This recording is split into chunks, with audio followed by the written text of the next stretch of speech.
Welcome to everyone to today's webinar, and welcome back to those who came to part 1 of the Google AdWords Nonprofit series.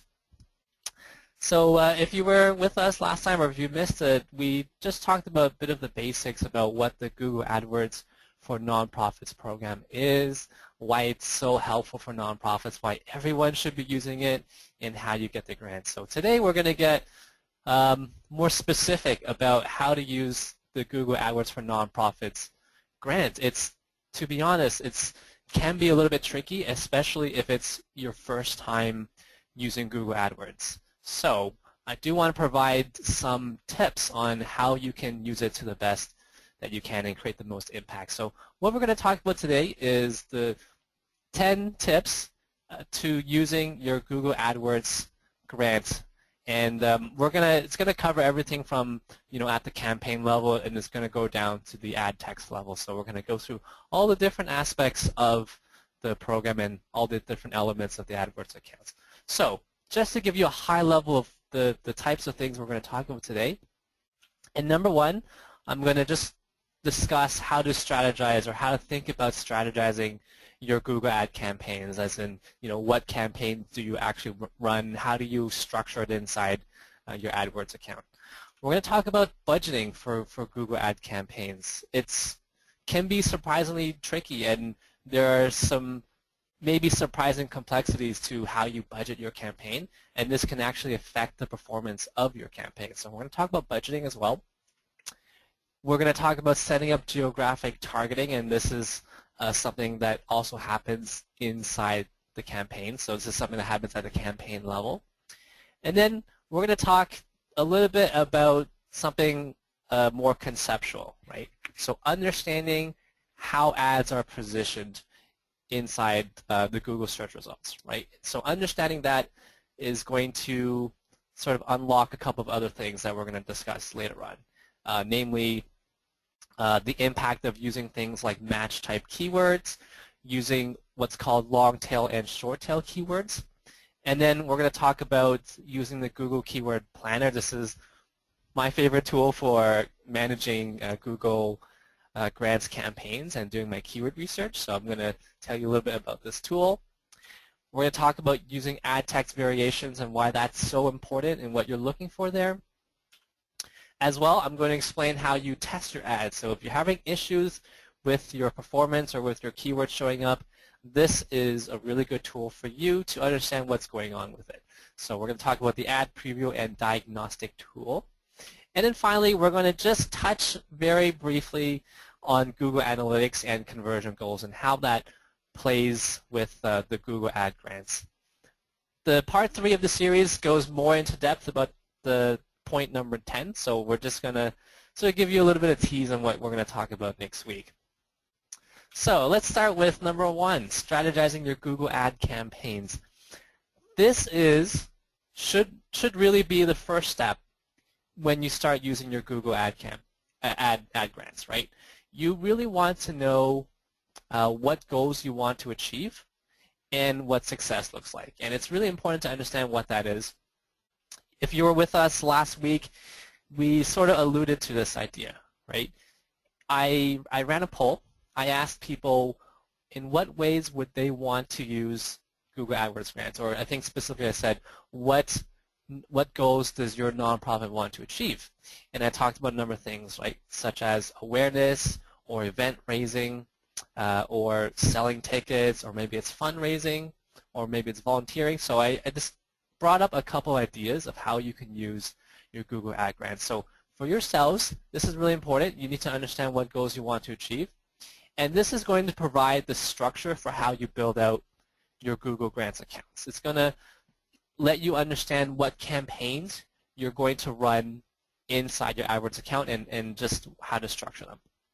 I'll show you a bit about what I mean, but here's a really good tip for helping you strategize your ad campaigns. Your website's navigation already, in most cases, already provides a natural structure for how you want to organize your campaign. So let me give you an example of how this works. So what I have here, this is a screenshot. This is just a pretend charity website. And it's really nice to use your website structure to think about how you want to organize your campaigns. So I'm going to take my highlighter tool and just show you the panel that I'm looking for. So this is a navigation panel. And as we go through it, you'll see that there are natural campaigns already built into how I structured this website. So the first one I want to highlight, there's an About section, right? So there's a page, talks more about my charity, and gives details about my charity. And I love running brand campaigns. Brand campaigns, what you're trying to do basically is to promote your own brand. You want to promote yourself on people who are searching for your brand, and just to make sure that your website appears in front of these people. So this is actually really a valuable campaign that you can run. And just by looking at the navigation panel, it already naturally lends itself to running a brand campaign, because I know I already have content there that relates to my brand. As I move onwards, I have programs, and this is really speaking to the stuff that I do, right? My mission and also what initiatives I run. And so this is what I want to make people aware of, right? Whether I'm trying to reach out to people in need, right? So in this example, hungry children, right? So maybe I'm reaching out to hungry families or hungry children. Or maybe I'll also want to reach out to people who want to support these kind of things. So awareness is really important. I have a whole section on my website that talks about what I do, and this is lends itself to an awareness campaign. Next to it, I have Get Involved, and probably what's included in this section is probably some kind of donation campaign, right, or donation landing page. Something that just speaks to why we need your support, what your money goes towards, and how you can donate to us. This is probably included in the Get Involved section. So I can run a donation campaign based on this. As well, and I'm sure a lot of you nonprofits do this as well, but you also rely on volunteers, right? And so a lot of times people who want to get involved can also donate their time. So volunteering is another natural campaign that you can glean from this particular section. So what I just want you to see is, as I just go through the sections of the website, they're all matched to some specific goal, and this is something that I can actually implement inside my Google AdWords account. So really nice to use the structure of your website to think about what campaigns that you want to run. There are a couple exceptions to this, so let me talk about these exceptions. You do want to create separate campaigns for the following things. Number one is if you're running a specific event or something that's time sensitive. So let's take, for example, let's say you're hosting a 5K walk or run marathon, and this is something that's time sensitive in the sense that it starts, you start promoting it at a specific time, and the event is finished at a certain date, right? So it's really nice when you create a separate campaign for something like this, because you can turn these campaigns on or off at any time that you want, right? So once the event is over, it's very simple for you to just shut down that entire campaign. Whereas if you include it in other campaigns, right, you can't simply shut down the whole campaign, because there might be other things inside that campaign that are valuable for you as you move forward. So that's why it's really nice to separate out these kind of things into their own campaigns. Another really nice feature or benefit of doing this is that you can actually automatically schedule these campaigns to start or end at a specific date. So I actually want to show you how to do this. What I'm going to do now is go into an AdWords account. So I'm opening up my browser, and this is just, don't worry about this, it's like a dummy account. It's just for sample purposes. So what I'm going to do is to show you how you can schedule your campaigns to start or end at dates. So I'm going to click on this button that says New Campaign or Plus Campaign. I'm going to click on Search Network Only, which, by the way, as a Google grantee, you have to use the Search Network Only. So the next thing to know is that you have to make sure you click on All Features, right? By default, it's set to Standard right here, but I want to make sure to select All Features. And this is going to unlock that scheduling function. So if I scroll downwards, you see in this section it says Advanced Settings. So I can actually set a begin date or a start date. I can also include an end date, right? So let's say it's just running for a week, and I would just let the make the settings so that as of October 29th, in this example, the campaign will just end by itself. So this is actually something really nice for you to do, especially if you're really busy, right? You don't have the time, you may not remember to shut down a certain campaign. This is a nice way for you to schedule that in advance. Let's go back into PowerPoint. Something else that's really another situation where you would want to set a separate campaign is if you have different geographic targeting. And just so you know, your geographic targeting can only be set at the campaign level. So if you're running the same keywords, but something specific for New York, for example, as well as another campaign for Boston, it's nice if you want to, it's nice to separate them into their own separate campaigns so you treat them in separate terms. And so we'll talk more about geographic targeting in point number 3, but that's just to let you know that when you're thinking about creating campaigns, different geographic targetings is very useful to have. So let's talk about budgeting Google ad campaigns before we bring it back to the geographic targeting. So like I was mentioning in the introduction, budgeting can be surprisingly intricate. So one point to make before I go into budgeting. I just want to really stress this. Google AdWords works on a daily basis. And the reason why I want to stress this is because the Google grant gives you $10,000 per month in free pay-per-click advertising. And so sometimes this can be a little bit confusing because it actually works on a daily basis. So just to make it clear, $10,000 per month is actually $330 per day. And so when it comes to budgeting, your budget should be set to $330 per day across all your different campaigns. That's really important to know. So how does this come into play? Well, I'm actually going to give you an example of 3 different campaigns that I would run and how I would, well, how someone might typically split the budget for this. So with $330 per day, you're going to split your budget across the different campaigns, but this can actually lead to constraints in some campaigns. So here's an example, and let me walk you through this because there's kind of a lot of numbers in columns. So in column number 1 at the left side, from left to right, I'm just listing the different campaigns that I'm running.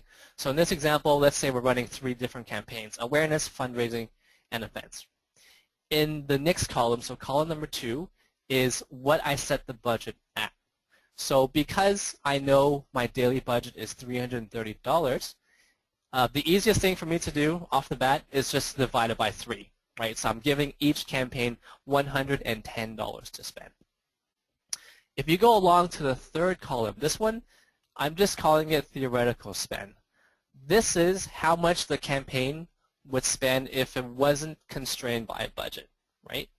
So what I mean is, for the awareness campaign, in this example, if it didn't have a budget, it would have actually spent $200 in a single day, right? Because it means there was a lot of people searching for my keywords and clicking on my keywords, right? For fundraising, even though I set a budget of 110, in theory, based on the number of people who are searching and click on ads, I would only spend $20 in a day. And for events, I would only spend $110 in that day. So we go to the last column at the end, actual spend.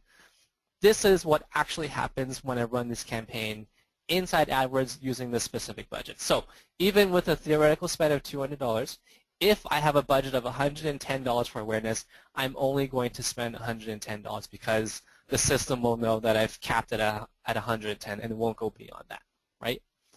For fundraising, even though I have a $110 budget, I can only spend $20 of that, right? And same for events. And you see that the total spent in actuality becomes $240 because I didn't properly allocate my budget, right?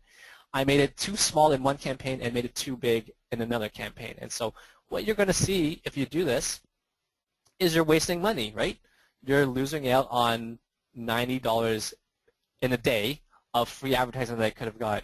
So in order to do this properly, it actually requires regular monitoring to reallocate your budget accordingly. Now, I don't know about you, but I'm pretty busy, so I don't really want to be monitoring my budget every single day, right? I don't want to keep changing every single day. So isn't there some way for me to save time? And actually there is. And so this is a really neat tool that I'm going to share with you. There's something called shared budgets. And this will avoid any problem you would encounter with improperly balanced budgets. So let me explain what this is. Same example, the same numbers, but what you see in the budget category, it says $330 shared. There's a feature inside AdWords that I'm going to show you in a second, but it lets you basically share one budget across multiple campaigns, right? So no matter what the theoretical spend is, Google will just basically put the money where the actual spend is, right? So with the same numbers, I'm maximizing my grant because now my awareness campaign is getting the full $200 that it would spend. Fundraising gets the $20 and events gets the $110. So I love sharing my budget because it makes it very easy for me to allocate my resources accordingly, and I don't even have to do anything. I don't have to monitor it. I just set it up the first time. So let me show you how this works because it's a really useful tool. So I'm going back into the AdWords account. So let me just get out of this screen. So a little bit tricky to find maybe for the first time, but what you're actually doing is heading to the left side panel. Let me highlight this actually. We're going to what's called Shared Library. Okay, so let's go into Shared Library. I click here. I can either click on the main screen to this panel that says Budgets over here, or I can scroll to the left panel as well and go to Budgets. So two places you can get it. But let's go to the main panel. We're going to go to Budgets. I'm going to click View. I'm going to click on this button that says Plus Budget. Okay, so this is how I create a shared budget. And you can give it a name. I typically call it shared budget. I'm just something simple and obvious, right? And then once you do this, you apply it to any number of campaigns that you want to share this one budget for. So I'm going to click Edit. So let's say I have campaign 1, campaign 2, and campaign 3. So I want all my 3 campaigns to actually share the same budget. So I select the campaigns I want to share. I scroll downwards to budget amount, and I set it to $330 per day, and I hit Save. So at that point, it will just basically share the same amount of dollars. So let's go back into PowerPoint. I do want to make another point because you don't actually always want to use shared budget, and there's actually some specific scenarios where you would not want to use it. So you want to use individual budgeting for certain priority campaigns to ensure that they get budget and they get spent and that they actually appear to people who are searching for them. So let's take an example. Numbers are a little different here, but what you see here is the 3 campaigns and they're sharing the same budget, but look at the theoretical spend. So let's say, for example, my awareness campaign would have got $1,000 of spend, whereas my fundraising and events would have got $20 and $30. And let's say that events is actually something that's really important. I really want to make sure that events gets traffic because it's something that's time sensitive. It's going to end soon, so I just want to make sure that it gets some attention, and maybe the event is actually really important for me to promote. So with this breakdown, because awareness has so much theoretical spend, it could actually hog the entire budget if I share it across the 3 campaigns. So what you see in the actual spend is, and this is something that could definitely happen, awareness takes up the entire $330 budget, and at that point, once I max out my budget, my ad stops showing for the day. So what could happen is fundraising and events could have 0 budget or 0 spend, which is actually really bad. So that's why you want to use individual budgets. So let's take the same example. I'm using a shared budget, but I've brought it down to $300 for just the awareness and fundraising campaign. And I've made sure to give events its own individual budget just to make sure that it gets the $30 or gets some spend. So you see in the actual spend column, instead of before where it was awareness that got the entire $330, now awareness is getting $300 and events is getting its own $30 because I gave it its own budget. So just so you know, shared budgets, it's nice in general to use, something that I use almost all the time. But if there's something specific you want to promote, it's also nice to use an individual budget. So it's important to know just kind of how the budgeting works. And so in your own scenarios, you can decide the best time to use shared budgets versus individual budgets. But this will let you maximize your ad spend and not have it constrained by improperly allocated budgets. Okay, so let's move on to number 3. We want to talk about setting up geographic targeting, and I alluded to this in point number 1 about setting up your campaigns. But let me explain a little bit what geographic targeting is. Geographic targeting lets you pick which specific locations to show your ads in. So I'm going to give you actually a graph now. All right, so just to explain this graph, on the left side, the vertical axis, right, it has more traffic at the top and less traffic at the bottom. Along the y-axis or the horizontal axis at the bottom, we have specific targeting and broad targeting. So just to explain the implications of geographic targeting. When you go for something more specific, right? So for example, let's say you're targeting a specific county inside a city, right? You're going for some very specific targeting, but just so you know, you're also going to see less traffic from that. So that's, I know that's very sort of logical and intuitive, but it's actually important to know how this affects your campaign, because once you start targeting at the county level, it means that you're really just going to have a much smaller pool of traffic to promote to, and so therefore your ad spend will probably be not as high as you would expect it to be. I know everyone wants to get to the $330 every single day in ad spend, but once you're at the county level, it becomes very hard to do because it's very specific, and there's the more specific you are, the less traffic there is. So this principle is a good one to understand. You know, once you get to the national level, you're getting more broad in targeting, but you're starting to see more traffic, right? And of course, if you're worldwide, that is the most broad targeting that you could have, and the most traffic potential that you can get from this.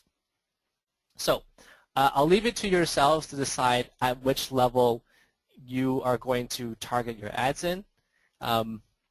Personally, I'm a fan of leaning towards the broader side as opposed to the more specific side. I think because $330 per day is a very large amount, and also because it's free money that you're getting from Google, it's sort of beneficial for you to just broaden your targeting and just try and get to as many people as possible. The caveat to this is, I mean, truly in your organization, if it doesn't make sense for you at all to target outside a certain region or a certain county or a certain city, then by all means it's okay, but just expect that your ad spend won't be as high as you would want it to be, right? You're just, because you're reaching a fraction of a fraction in terms of an audience, right? So I want you to understand this concept of specific versus broad targeting and how it affects your traffic, and what you should expect from that. Okay, in number 4, we're going to talk about understanding ad position. So this is a bit more of an explanation or a theory behind the ad position, but it has some very practical applications. So what you see here is a sample search result in Google. The example search is cancer charity, and you see a number of ads appear at the top and at the side of the search results pages. So just so you know how this works, you as an advertiser are trying to promote on certain keywords, and you're trying to place your ads in front of certain keywords. And for you as well as other advertisers, all your ads are placed inside an auction system. And based on how it performs and how competitive it is inside the auction, it will have a ranking, right? So in this example, the person at the very top got the #1 rank inside the auction, right? And so forth. Number 2, number 3, 4, 5, 6, and it goes along the sides, 7, 8, 9, 10, etc., etc., right? So your ads and your keywords are all placed inside an auction and is competing against other people's keywords in other people's ads. So to understand how this is ranked, it actually comes down to a kind of a simple formula actually.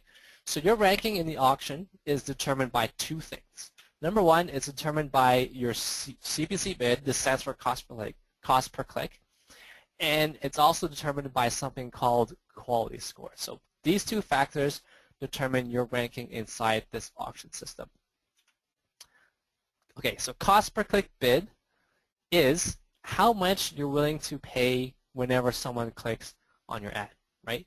So the more you're willing to pay for someone clicking on your ad, typically you will get rewarded with a higher position on the search results page, right? But also know that it works in conjunction with something called quality score. So quality score is a measure of how relevant your keyword is to your ads and to your landing page. And just so you know, quality score ranges from 1 to 10, right? So the higher quality score you have, you can actually get a better position with a not as competitive cost per click bid. So either of these factors can actually help you improve your ranking inside the Google search results. Now, there's something very important to note when it comes to Google Grants campaigns. For your CPC bids, Google grantees are capped at a maximum of $2, a $2 bid, right? So it means two things. Number one, it means that $2 is almost always the best strategy for you to use when you bid for your keywords. Again, part of the reason behind this is because $10,000 is just an immense amount, or sorry, $330 per day is an immense amount of money for you to spend, as well as this is free money that Google is giving you. And so it's in your best interest to try and bid as much as you can for every single one of the keywords. So $2 CPC is almost always the best strategy. Now, the other implication of knowing that your CPC bid is capped at $2, it means that quality score is even more important to achieving high performance, right? It's especially important because all Google grantees cannot bid more than $2, and so you lose one of the tools that you could potentially have in improving your ranking inside search results. So really the only thing that you can affect at this point is your quality score, and so that's why this is such an important concept. So to that end, we're going to focus sort of for the rest of today's presentation on breaking down quality score and understanding different factors that affect your quality score. And so that's going to play into the next 5 tips that I'm going to mention. So let's start with this one. So number 5 is using what's called match type keywords. Now, you see this diagram. It's a pyramid, right? And it's showing you the 4 different match type keywords that you can possibly use inside AdWords accounts. At the top, you have what are called exact match keywords, right? Beneath it is phrase, and then below is broad. So let's just talk about these 3. With this pyramid, you have exact match, which is the most specific, but also has the least traffic, right? So that's why it has the smallest triangle. And then phrase, it's more broad, but you'll get more traffic.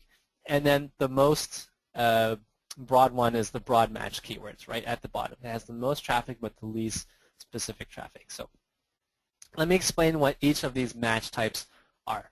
So when you use something called an exact match keyword, it means that your ad will only trigger whenever someone's search matches that exact keyword in that exact order.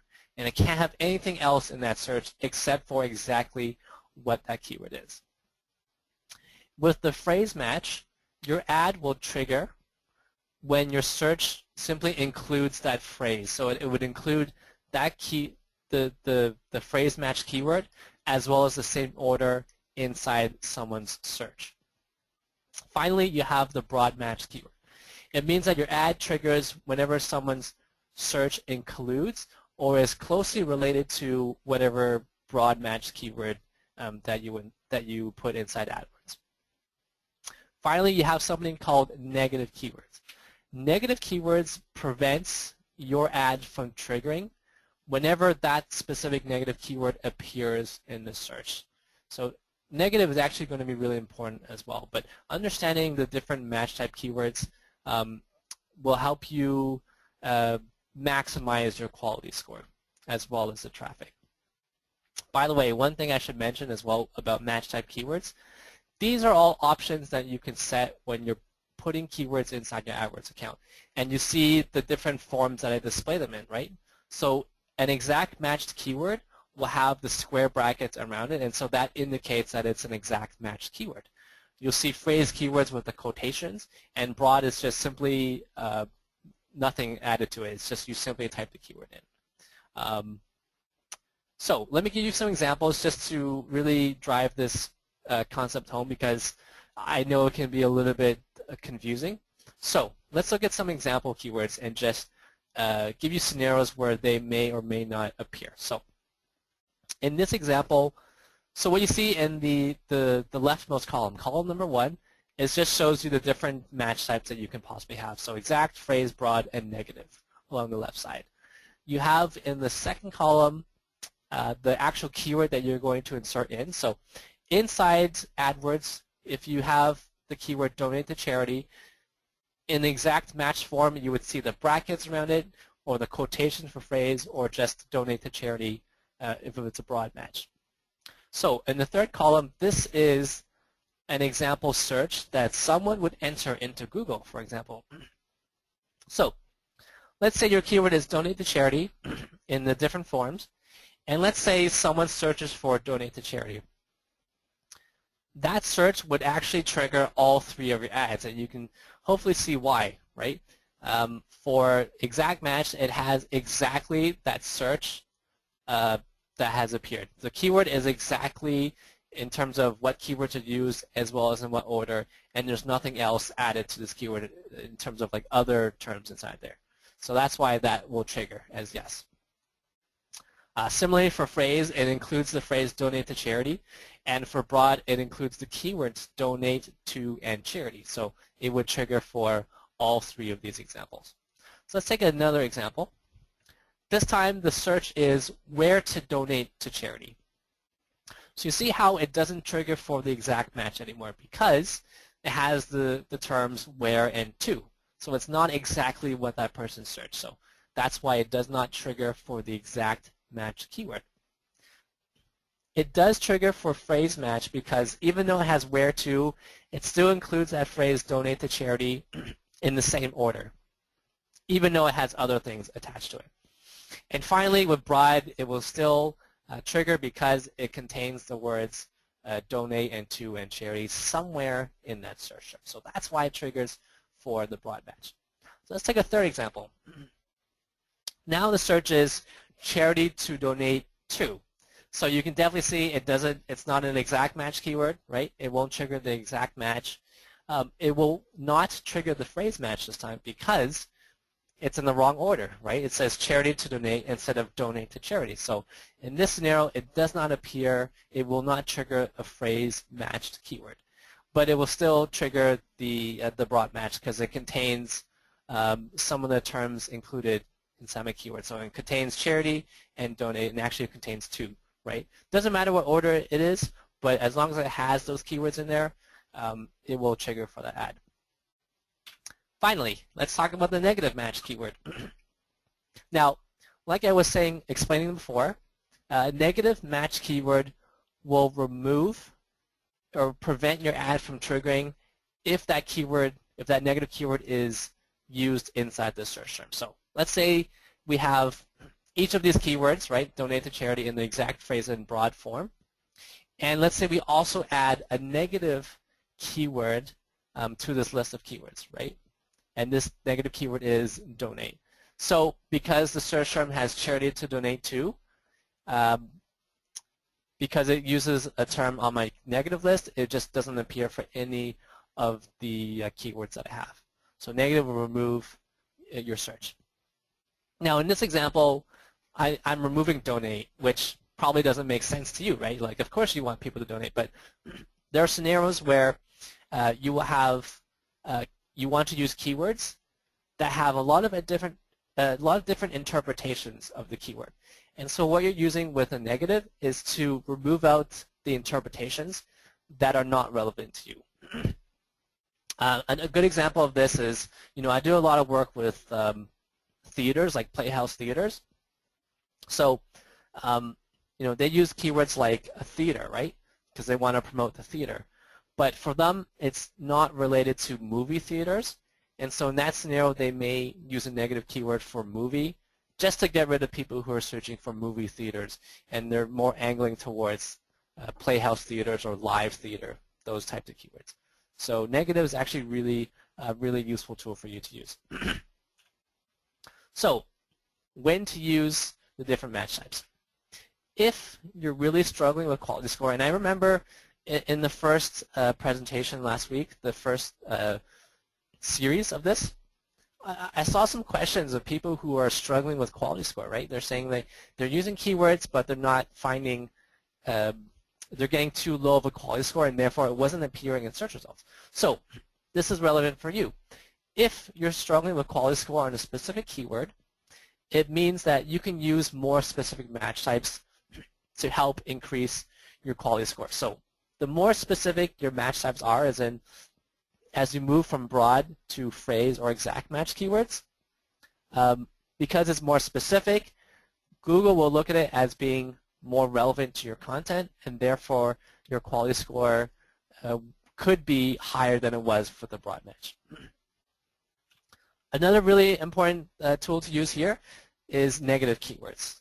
So these are really critical because they remove out those irrelevant searches, which also is a signal to Google that the keywords that you use are relevant to your content, right? So this also will help increase your quality score. So remember to use the different match types if you're struggling with quality score, but always try and use negative keywords because it just makes it a lot more relevant, and you will be rewarded with a better quality score. Okay, so let's talk about the next concept. Sort of in a similar vein because we're still talking about keywords in this scenario, but now we're talking about something called long tail and short tail keywords. So this concept of short tail and long tail actually refers to how many words exist inside a keyword phrase, right? So a one-word keyword would be a very short-tailed keyword, whereas if you had a keyword with 10 words in it, that would be a very long-tailed keyword. So short tail, long tail refers to the length of your keyword phrase.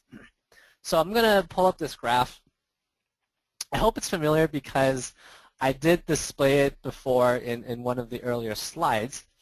And it's just conceptually, it's similar to how you think about the geographic targeting. So when you get more specific with your targeting, you will find less traffic, but it is more relevant to you, right? And as you go for less specificity, right? So if you get less specific keywords, you will get more traffic, but it will tend to be less relevant to you.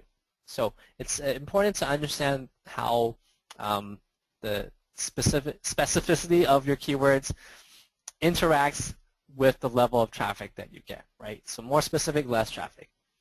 What you see with long tail and short tail keywords typically is that short tail keywords will be less specific but will have more traffic. So for example, if you're thinking about a keyword for donate, right? That is the ultimate, the most short tail keyword that you can get, right? It's a one word keyword. And of course it's not specific. It's so broad because you could be donating to a whole bunch of different things. You could be donating different things. It could be like donating money or donating clothing or donating food, right? There's just a ton of different interpretations that come from a short-tailed keyword like donate, right? But on the flip side, you do get a lot of traffic for that. So conversely, you have the long-tail keywords. So example, donate to autism nonprofit. And so you see, as I include more of those words, it's becoming a lot more specific to a certain cause. But you're going to see a lot less traffic come from this, right? Because it's so specific. So I want you to understand the interplay between short tail and long tail, how it affects relevancy, and also how it affects the traffic that you would expect to see. Let's talk about when to use short tail and when to use long tail. So my tip rule of thumb, avoid using one-word keywords. So when we're talking about short tail, just avoid using one-word keywords. The reason is one-word keywords just tend to be too broad in their interpretation. When it becomes too broad in interpretation, it's going to impact your relevancy and therefore quality score, right? So remember, a quality score is a measure of the relevancy. So if you lose relevancy, you also lose quality score. Some examples of this. I'm explaining the one-word keyword. So for example, if you had a keyword that said help, right? The interpretation of the keyword help is just incredibly broad. It could mean so many different things. Help with like whatever, right? Take your pick. You can fill in the blank for whatever that is, right?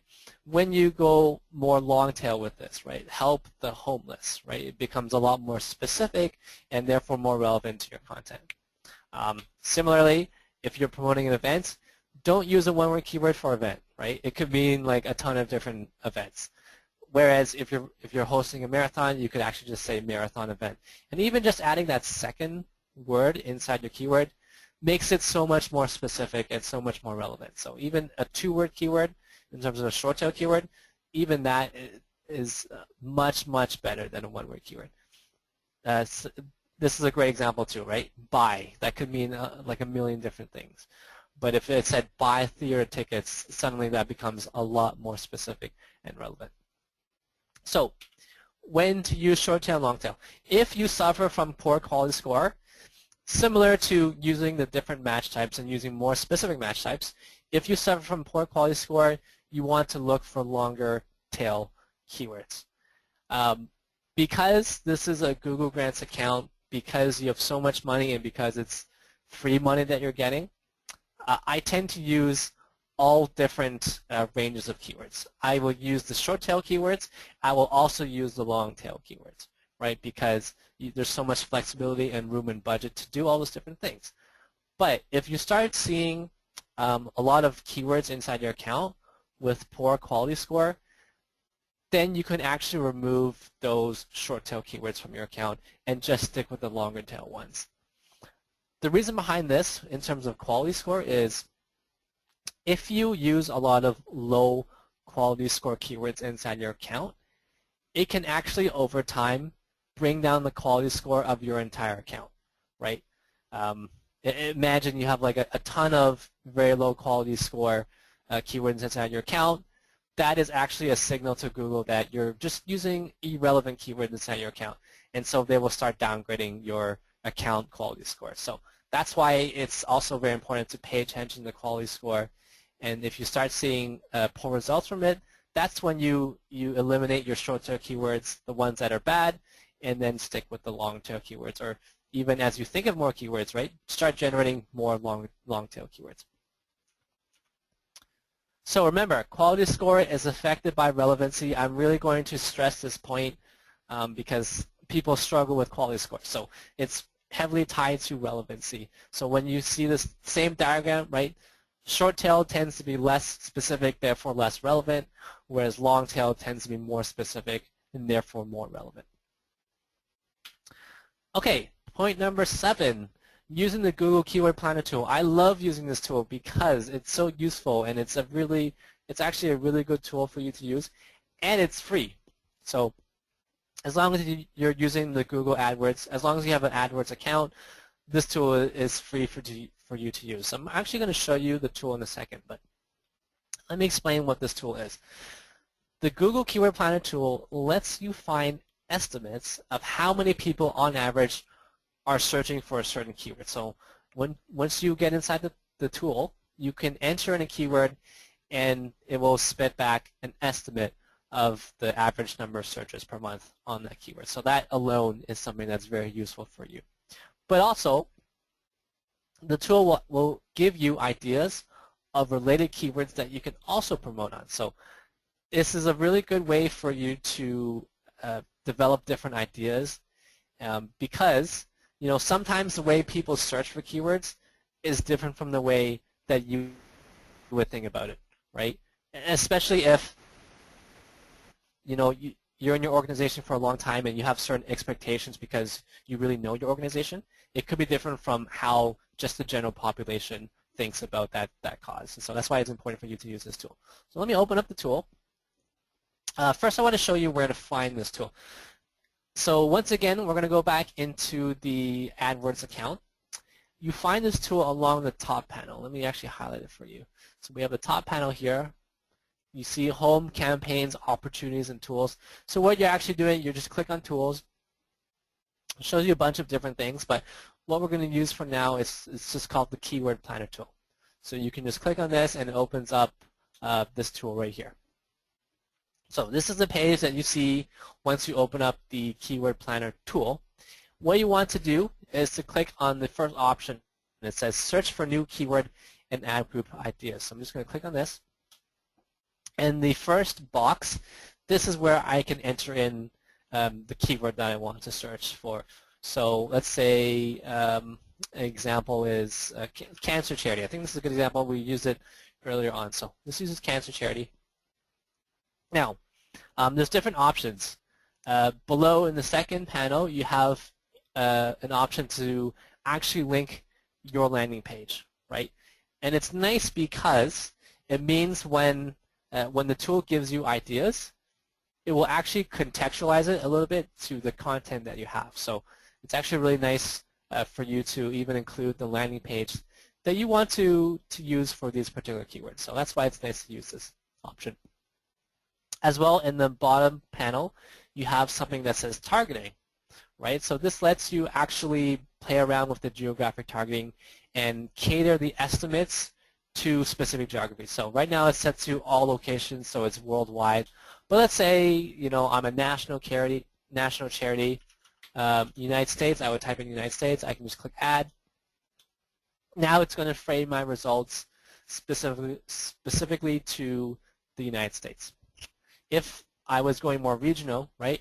Let's say I'm just based in New York. I would just type in New York.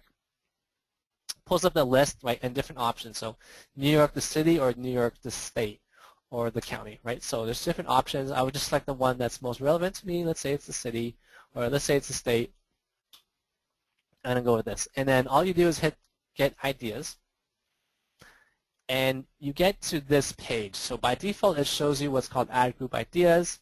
I don't really like this view that much. I like using the keyword ideas. So I'm going to click on keyword ideas. And what you'll see is, and I'll show you with the highlighter tool, the search term as well as the average monthly searches, right? So in this case it's 40, and something called the suggested bid. So if you recall, I was explaining earlier how ad auctions work, right? It's a combination of your CPC bid or your cost per click bid as well as your quality score. So what you see here in the suggested bid, it's saying this is how much you should expect to bid in terms of your CPC bid in order to be placed on the first page of search results, right? So in this scenario, it's saying $18.59, and if you also recall, the maximum you can bid for a Google Grants account is $2. And so when I actually see this keyword, it's actually not a great keyword. Why? Because it's not that many searches, and it has just an incredibly high suggested cost per click bid. And so that's how I would use this tool. So you're going to put in keywords, ways that you think people are going to search for your organization, and this tool lets you test whether that keyword is actually good or not. And so I've done a similar process here. I entered in the keyword cancer charity, but I see that it's not a great keyword because a few searches and very competitive. So it's not a great keyword for me. What you'll also see though inside this tool, right, as you go underneath it, it will start giving me suggestions of other keyword ideas that might be relevant to me. So, you know, breast cancer charity, lung cancer charity, breast cancer charity, pancreatic cancer charity. So it's getting more longer tail keywords. So it's giving me different ideas. And through this, I can also assess whether there's searches for these keywords in a month, and I can assess how competitive these keywords are, and you know whether I can actually compete for them. So that's why this tool is really good. not only does it assess the keyword that you type in, but lets you look at different ideas that are parallel to what you're searching. So this is an essential part of your keyword research process, using a tool like this to just test different keywords and see what works and what doesn't work. All right, so let's go back into PowerPoint. That's the Google Keyword Planner tool. I love using it. In number 8, I want to really stress using different ad text variations. So what I mean by this is don't just write one version of your ad text. You want to use at least 2 variations, as in 2 different versions of that ad inside your account. So basically, the reason why you do this is you never know what works best until you try it. You know, one version of your ad you might think will connect best with your audience, but it's always important to collect data and use the data to make the decision on which ad to use. The data doesn't lie, right? If by the data, more people click on one ad versus the other, that would be the better performing ad, right? So remember, try to use at least 2 variations of your ad text for every ad group. Examine the data to make decisions on which ads to use, right? The data will not lie about what actually happened. And also, something useful for you to know is that inside the campaign setting, you can play around with different types of ad rotations. So let me show you how this works, and it'll become clear what the ad rotation actually means. So let's go back inside the AdWords account. I'm going to create a new campaign, and so this is where you would change your ad rotation. So I'm going to create a new campaign. Remember to click on all features, and I'm going to scroll to the very bottom, and there's an option here that says ad delivery, right? Ad rotation and frequency capping. So I click on this, and I have 4 different options. The first option is optimize for clicks. So basically what this is saying is that Google will determine the best ad, like what will connect best with the audience, and they'll start showing that ad more often, right? So if you have two ads, 2 variations, it will select the one to show more often. You can optimize for something called conversions, which we'll talk a little bit more about later on, but you can also make it rotate evenly, right? So this lets your ads have a fair chance in both running and just seeing which one performs better. And after 90 days, Google will then choose the one that performs better and just continue to show that one ad. So this option is actually really nice for people who are really busy, who just kind of want to automate this process, so let Google decide which one to use. For those that have more time or more dedicated resources to this, I would actually like to use rotate indefinitely. This will just show them fairly, right? It'll show all the variations fairly and let you make the decision on which ad to run with. And the reason why I like this, if you have the time and resources to do this, is that you can start applying like personal thought processes. So maybe one ad has a better performance than the other, but it's not as relevant to you, or you just don't think it's as clear, to you, like when you try to interpret it, right? So through this, you can apply like human analysis to it as opposed to just the hard, data analysis. So that's why I like using rotate indefinitely if you have the time to do something like this. Okay, so let's go back to PowerPoint. We're going to talk about one last tool and then just a little bit about analytics. So number 9, you want to test your ads using the Ad Preview Diagnostic tool. This is the best way to test whether your ad is actually appearing for a search using this tool, because a lot of times people will just manually search in Google and just see whether their ad will appear. But when you manually search in Google, it provides inconsistent results, right? Google will, from time to time, right, show different results based on various factors, right? But it's not consistent. You will not consistently see your ad appear when you just manually search it. So this tool gives you a better and more consistent idea of whether it appears or not. This tool will also alert you to any issues you might have. So for example, if your quality score is too low, if you have some kind of keyword conflict, or the wrong geographic targeting, the tool will tell you what that issue is so that you can actually fix it. So let's look at an example of this tool. You would find it in the same place as the Keyword Planner tool. So at the very top, you click on Tools, then you go to Add, Preview, and Diagnosis. So when you click on this, you get taken to this page. And at the very top, you can run your sample search. So for example, what we're using here is just an autism nonprofit, so I'm just going to use the term autism. I want to see whether my ad appears when I search for autism, so it's saying yes, and it shows me a sample search results page, and it's saying this is where my ad would typically appear inside the search results, and this is what it would typically look like. So now I'm just going to change the setting here. I'm just going to kind of break this ad, okay? So I'm going to use the same keyword, but now I'm saying I'm doing a search from New York. I'm going to hit preview, and so it says no, it's not showing, right? And it explains the reason behind why it's not showing. It's saying the ad is not set to show. Sorry, your ad are set to show only to users in the location you've chosen. So now I know maybe I've done something wrong with my geographic targeting. It doesn't appear for New York, and then you can go and fix it. And so that's why this tool is really nice to have, because it lets you look at the problems and then fix them, and it gives you recommendations on how to fix them too.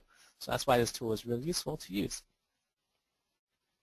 Now finally, because we're running to the 1 o'clock mark and I want to give some time for questions, we're going to just quickly talk about Google Analytics and conversion goals. Google Analytics is really important. Analytics is something that's free that you can install on your website, and it gives you information about what happens to people when they get on your website.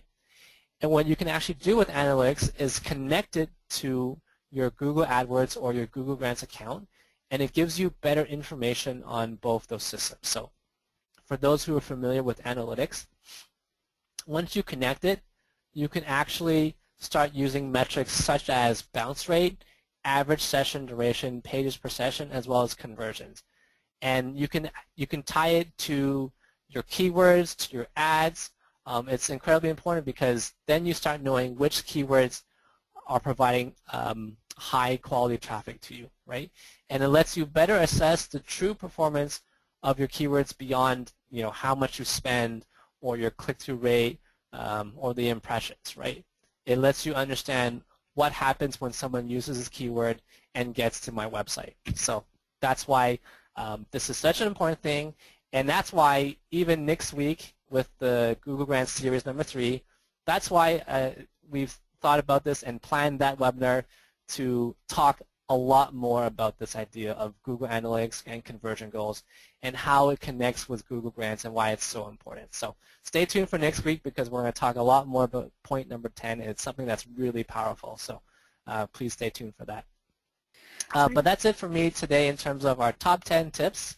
And we're going to take some questions now. Joyce? Hi, Simon. Thank you so much for your presentation. I've learned a lot, and I hope the audience has learned a lot as well. So we have some questions that Charles and Tierney have pulled from the Q&A box. So audience, if you have more questions for Simon, please type them now. I'll go through and I'll read them to Simon so he can respond accordingly. So question number 1 is, how do you determine the theoretical spend amount? So in the beginning of your presentation, you're talking about the $330 budget, and you had like a column for theoretical spend. So this person's asking, how did you arrive at that? Is there a tool that you use, or is it just from monitoring? Okay, great question. Let me actually pull up that slide too, just to so I can refer to it. Right. So I use this slide here with the budget and the theoretical spend. So just so you know, like, there's actually no way to really and precisely predict theoretical spend. All I was doing with this column is just setting an example, right? So I'm just saying, for example, in theory, let's say that this would have spent this amount. So I was just bringing something up for demonstration purposes. Really the best tool, it doesn't really give you theoretical spend, but the best way to think about it, or the closest that you can get to theoretical spend, is using the Google Keyword Planner tool. So I mean, you remember this tool, and we just talked a little bit more about it as we went through the presentation, right? But average monthly searches is actually the best proxy for understanding your theoretical spend. So if I know that I'm using a keyword like cancer charity with 40 searches per month, you can expect your theoretical spend to be really low, right? So if I was using something like with more searches, or let's actually like do it at a worldwide basis, right? Just for example purposes. So let's imagine I'm using a keyword like breast cancer, okay? Because I want to avoid one-word keywords. I'm going to give you a two-word keyword here. So I use the keyword breast cancer, and I see in the results 300,000 average monthly searches per month. Now, it doesn't give me a theoretical spend for it because I don't know in reality how much of the searches I can actually capture, but it gives you a nice proxy. Like, I know there's a lot of searches for this, so I can reasonably expect there to be a pretty high theoretical spend if I was to use this specific keyword, right? So that is the best way for you to understand theoretical spend. Thanks, Simon. So throughout this presentation, you talked a lot about quality score and whether it show up depending on what people type. And you mentioned there's like an ad preview and diagnosis tool. Is that the best way to find out your quality score? And if not, is there another way you can find out what your quality score is? Great question. So if you're using the online AdWords account, um, I probably wouldn't use the diagnosis tool for that in terms of discovering what your quality score is. All you do is you log into your account, you click on the keywords panel, the keywords tab. So what this does is once you click on that tab, it shows you all the keywords that you have in your account. Okay, this was not a good example because I don't have any keywords here. Let me pull out an example. I'm just taking something at random. So I just want to show you for demonstration purposes where you would find this. So I click on the Keywords tab, and it will give me a list of keywords, right? And there's a column here. It says status. So what you see in the keyword typically is keyword, campaign, ad group, and then status. And once you see status, it will say something, but it'll also have a bubble beside it, right? And when I hover over the bubble, it will give me that quality score right here, 4 out of 10. So that is actually the best way for you to search for your quality score. What's actually nice about this column too is that it will show you areas where you're finding low quality score. It'll actually give you an alert. It says rarely shown due to low quality score, and as I hover over this, it says 2 out of 10. So that's how you would find out quality score. And just a quick caveat, this is actually an account, we don't actually work with this account anymore, so if you see low quality score, don't take that as a reflection of what we do. We don't actually work with this account anymore. That's good to know. Yeah. And I don't think that actually ever crossed my mind, but thank you. So you talked a lot about short tail keywords and long tail keywords, and some of the examples you had, the words to. And so this question is about whether search engines disregard those words, like to, a, an, or not an and. So it's kind of hard to say it just out loud, but if you type Right. it out. So when you have those words in your keywords, would that factor in, or I thought search engines disregard those. Right. Okay. Good question. Okay. So basically, when you're dealing with like especially exact and phrase match, I believe it does matter. Those sort of other like to, a, or an, like those filler words. Yeah, I understand what you're saying, like in terms of when you search on a search engine, like it may not include that. But from what I've seen, it actually does make a difference. Especially you see this when you go into the keyword research process side. Like even for like you'll see these words like of or a, right? You'll actually see different results for when different search estimates for keywords that include some of those things. So regardless of how the search engine treats it, I would actually suggest that you use versions of the keywords where it does not include that those characters, and and versions where it does include the keywords. Because I've seen through the keyword research process, I actually see different results when you use keywords like that. And it's especially true with the phrase and the exact match. So basically, you want to try and use all those different iterations and then see what actually sticks when people search for it. But I do see different results for keywords like that include that versus not. Okay, that's good to know. So are keywords case sensitive? They're not case sensitive. Okay, Yeah. that's also good to know. Yes. So the next question is, because there is a $2 cap for bidding, is there a suggested bid amount that you would recommend Mm-hmm. people to not consider if they're not able to max it out? So for example, if they Mm-hmm. are trying to have a keyword that has a recommended bid of like $10, but Mm-hmm. you know that your quality score won't really help on getting your ad placement on the first page, Mm-hmm. what would your recommendation be? That is a really good question. I don't actually have like a set threshold. Um, uh, Basically, when I see the results, right, with the suggested bids, and for me, this is actually just like a personal preference thing, but I don't know what the data or research says about this. But personally, when I see something above $5, that's when I just kind of ignore it.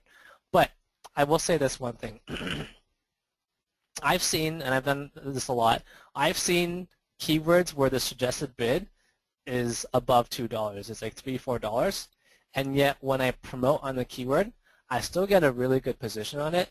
So because, and you also mentioned in your question too, right? It says don't waste your funds on it. So let me just bring it back to this one point. Remember that like $330 a day or $10,000 a month is such an immense amount that I don't think about it as wasting funds, as well as because this is free money that Google is giving you and not money you're paying out of your pocket. That's why I don't think it's actually a waste of your funds to go after keywords that you may suspect that you can't really get.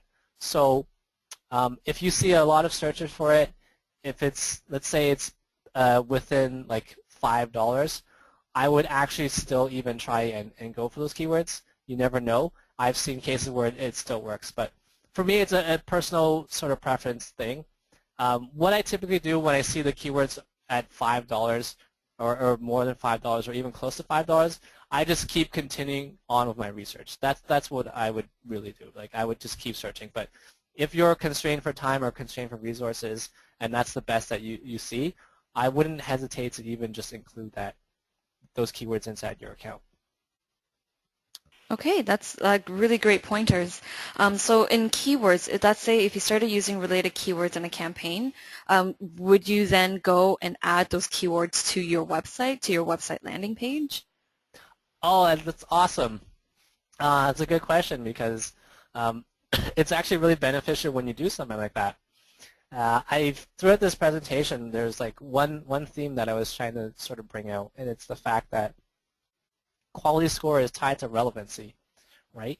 And one of the factors of relevancy is your landing page, right? So when you start seeing those keywords inside your campaigns and you see some really like high performing ones as well as keywords that get you a lot of search traffic, once you start adding those keywords to your landing page, it's going to help your quality score and that's going to help improve the performance of your account. So it's really great that you made that point because it's actually really fantastic when you start using those related keywords inside your landing page.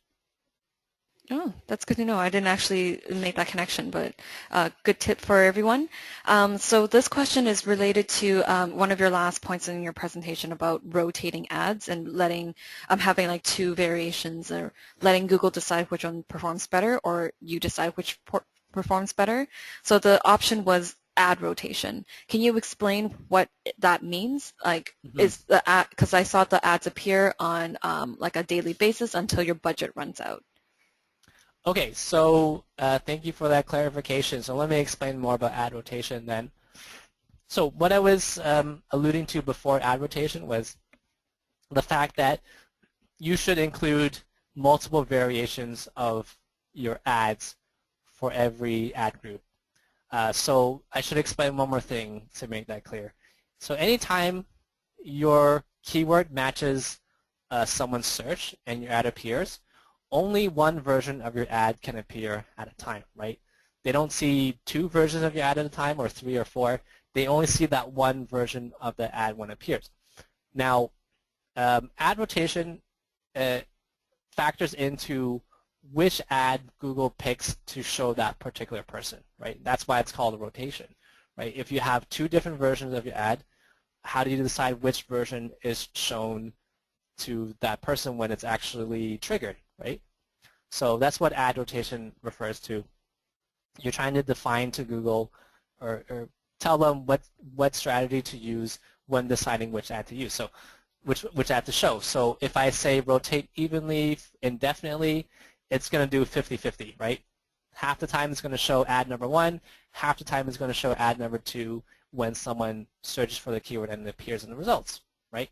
And then there's different options, right? So rotate evenly, it will do 50-50 for the 90 days, and then it will start showing the one that they think performs better. It will show that one most of the time, or all of the time even, right? So that's why there's different ad rotation options, and that's how it works. Okay, thank you for clarifying that. So as a Google grantee, nonprofits, they have both a monthly spend limit and a CPC limit. So would that then mean if there are two competing charities in the same, I guess, same cause, the only thing that decides whose ad will show up is the higher quality score? Yep, that's right. So that's why quality score is so critical. And it's good that you mentioned that because I was trying to also make that point, right? It's like because you cannot affect, you lose one of the tools, right? You can't use CPC bid to affect really get a higher position. So you lose one of the two tools that you can use to get a higher position. So it all comes down to quality score. And so if you're competing with someone else with the same keyword, you're on the same playing field, you have the same CPC limit, it's going to come down to quality score. Okay. So this is just a follow-up question to the ad rotation. So just to clarify, the rotation is it not based on the highest score of your two ads? Okay, thank you for that. I guess I need to clarify one thing. The quality score is something that's assessed at the keyword level. So I hope I have that example up. Oh no, I must have gone away from it. But I went to the keyword column, right, and I showed you the quality score for that keyword. That's where it's assessed. At the ad rotation, at the ad text level, it's more based on what's called your click-through rate. You'll see it inside AdWords as CTR. Click-through rate is the number of clicks divided by the number of impressions, right? So basically what that means is if a lot of people are seeing your ad or a lot of people are getting impressions on your ads and you have a very small number of clicks, it means you have a very low click-through rate. And generally speaking, click-through rate is an assessment of how effective that ad is, right? So something with a higher click-through rate means it's being more effective. And so using that metric, Google can understand which ad is performing better based on your click-through rate. There's another way that it does it, right? And you can use an option that says optimize for conversions, right?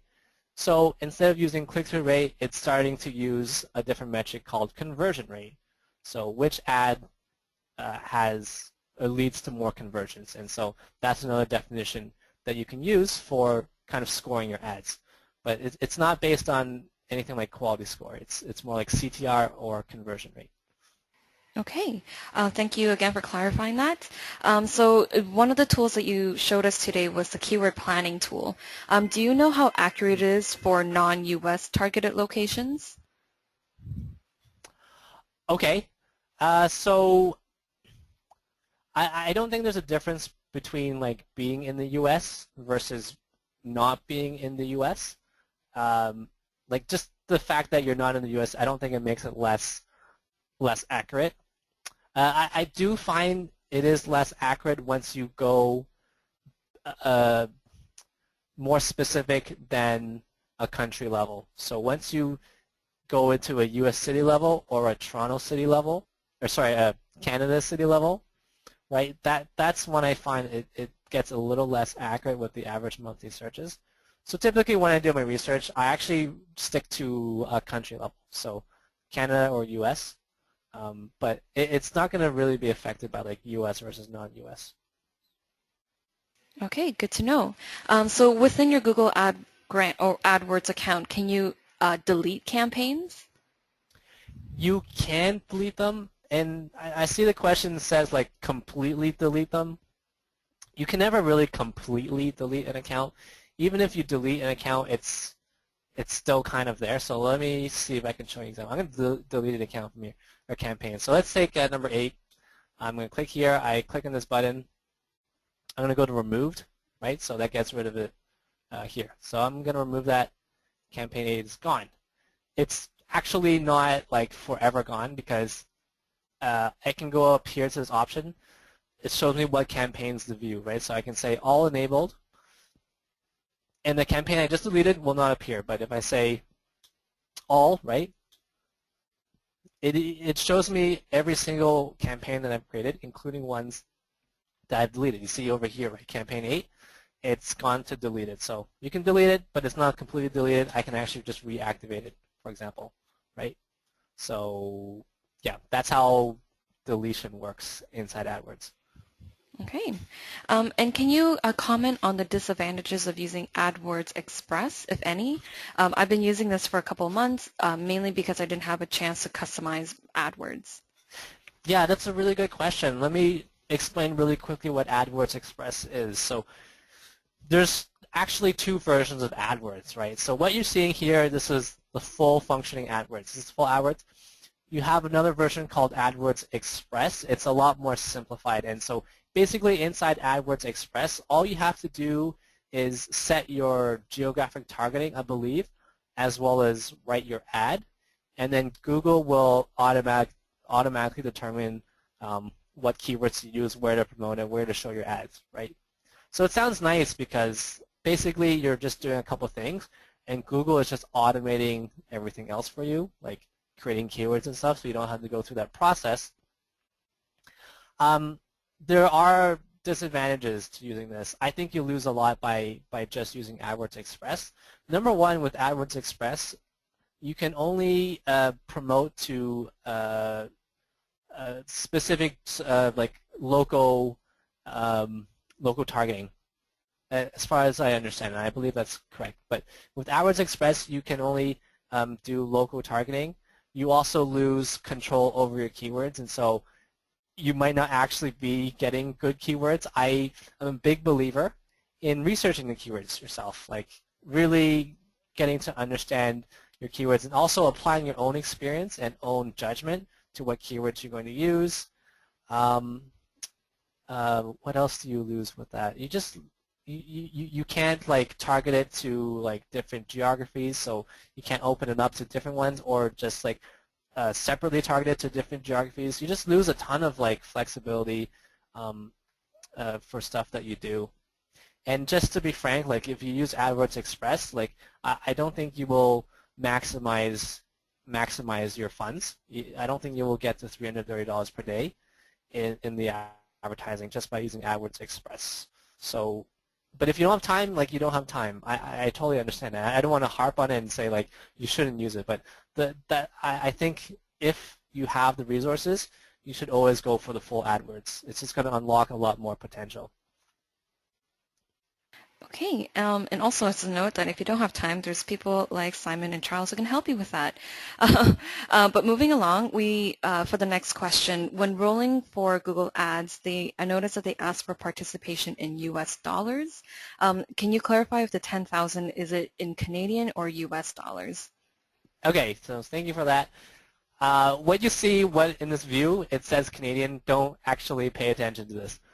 No matter where you are, so for us Canadians, no matter what, you have to use U.S. dollars. If you apply for the grant and you use anything other than U.S. dollars, so if you use Canadian dollars, you're going to get rejected for the grant, like guaranteed. You have to use U.S. dollars for this.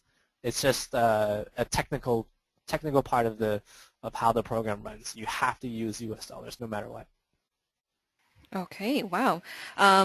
And do keywords perform best when they are part of the copy of your landing page, or does it help if the keywords are part of your file name, such as for images? That's actually both applicable. Um, because file name, not it's not so much the file name as opposed to something called the alt text. I don't know. I don't want to get like super technical, but like when you put an image in HTML on your page, right? You have something called the alt text. Alt text is what appears if your image fails to load, right?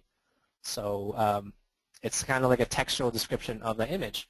So it's less so the file name as opposed to the alt text. But this is sort of getting into SEO, search engine optimization, which is, to be frank, like not my specialty really. But when you put it in the copy of your landing page, yes, it definitely helps. Definitely helps with the keywords and the quality score. So I would, if you can, actually recommend you do both. Put it in the copy as well as put it inside your images. Okay.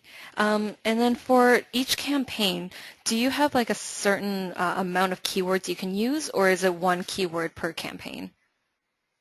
You can use as many keywords as you want. Um, I would not do just one keyword for a campaign. Basically, you're not going to see, you may not see a lot of traffic from doing that. So you really want to use as many keywords as you can. So that's why the keyword research process is very important. You're trying to build your keyword list. You're trying to grow it, trying to reach out to different iterations, different interpretations of that keyword. So you definitely want to explore that very heavily. Okay, and we're just approaching 1:30, so I'm just going to ask the last question for the webinar. Then the last question is, how do you relate quality score to the high suggested bid? So for example, if my quality score is 6 out of 10 and the suggested bid is $5, is there Mhm. anything I can do to determine whether my ad is more likely to appear?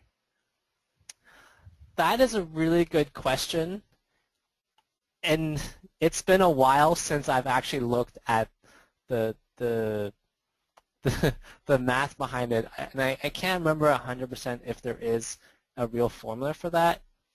Now, my gut says that Google didn't actually release that formula because um, Google's sort of mysterious in a way. Like, if you think about the algorithm for how Google ranks results in the organic search results, like that's definitely something that's private. They're not releasing that because it's sort of proprietary. So in a similar vein, like with the quality score and the bid, the CPC bid, I believe that they didn't release that entire formula, right?